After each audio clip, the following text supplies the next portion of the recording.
Shalom Bapak Ibu saudara kasih dalam Tuhan. Haleluya, kita bersyukur hari ini sudah memasuki akhir pekan lagi, Jumat 22 Agustus 2025. Izinkan saya menemani saudara dalam renungan malam yang saya post setiap harinya untuk memberkati kita sebagai anak-anak Tuhan, dikuatkan dan diingatkan lagi mengenai pentingnya firman Tuhan sebelum kita beristirahat sepanjang malam. Dan masih sepanjang bulan Agustus ini, renungan malam bertema keluarga Kristen, di mana kita bisa menjadi suami, istri, anak-anak yang memuliakan Tuhan sesuai dengan arahan firman Tuhan. Dan hari ini masih membahas mengenai tugas suami. Kita sudah melihat suami sebagai orang yang mengasihi istri, lalu tugas suami menguduskan istrinya dan berkorban bagi keluarganya. Dan yang keempat hari ini, tugas suami menjadi pemimpin. Itu diambil dari ayat hafalan kita dalam Efesus 5 ayat 23 yang berbunyi demikian, karena suami adalah kepala istri, sama seperti Kristus adalah kepala jemaat, dialah yang menyelamatkan tubuh. Haleluya. Di dalam ayat ini jelas sekali dinyatakan bahwa suami adalah kepala istri dan kepala keluarga. Kalau dia sebagai kepala keluarga, berarti dia berfungsi sebagai pemimpin. Analogi ini diambil untuk menggambarkan Kristus yang adalah kepala tubuh, yaitu gerejanya, yaitu jemaat semua dipimpin di dalam satu kepemimpinan, yaitu Tuhan Yesus. Demikian juga suami adalah pemimpin di dalam rumah tangganya.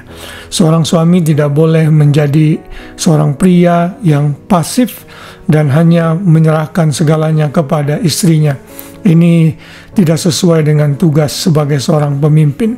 Tugas seorang pemimpin adalah dia harus bisa merencanakan, mengorganisasi, menggerakkan, dan juga mengawasi seluruh kegiatan keluarga.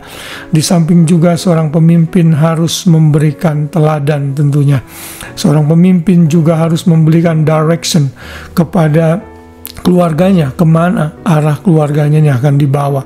Seorang pemimpin juga berarti dia berfungsi sebagai influencer, mempengaruhi kehidupan keluarganya.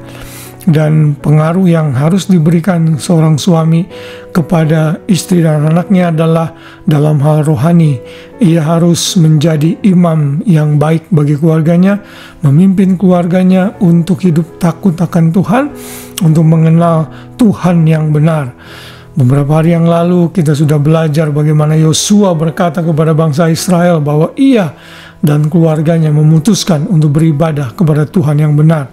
Sekalipun seluruh umat Israel menyimpang, tapi Yosua dan keluarganya mengambil keputusan untuk mencari dan menyembah Tuhan.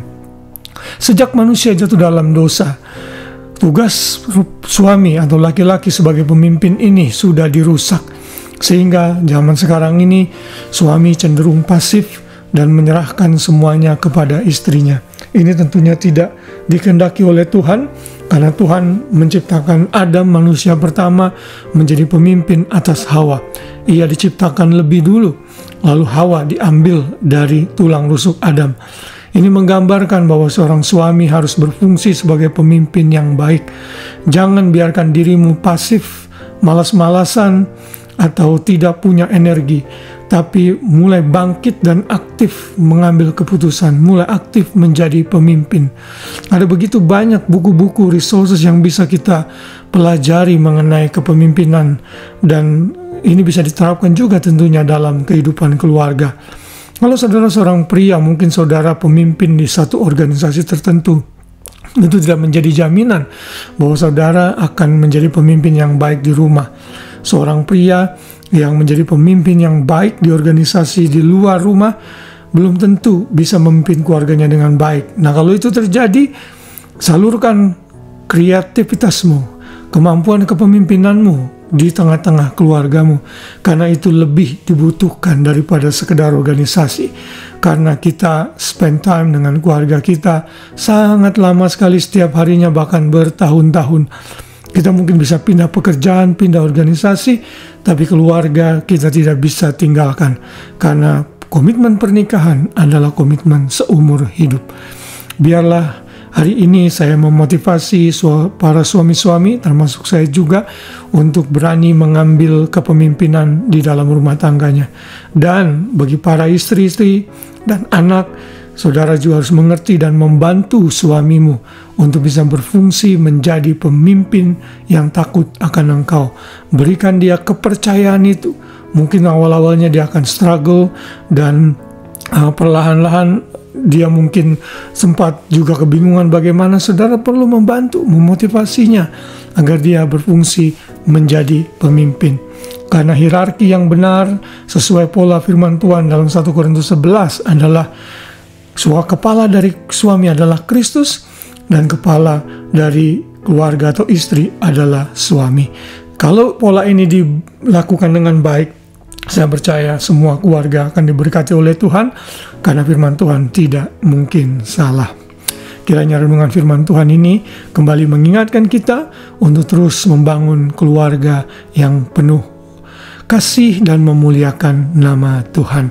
Selamat malam, selamat beristirahat. Biar sepanjang malam kita tidur dengan nyenyak, dan besok pagi kita bangun dengan tubuh jiwa raga yang sehat, dengan nama Tuhan yang baru setiap hari. Tuhan memberkati kita semua. Shalom.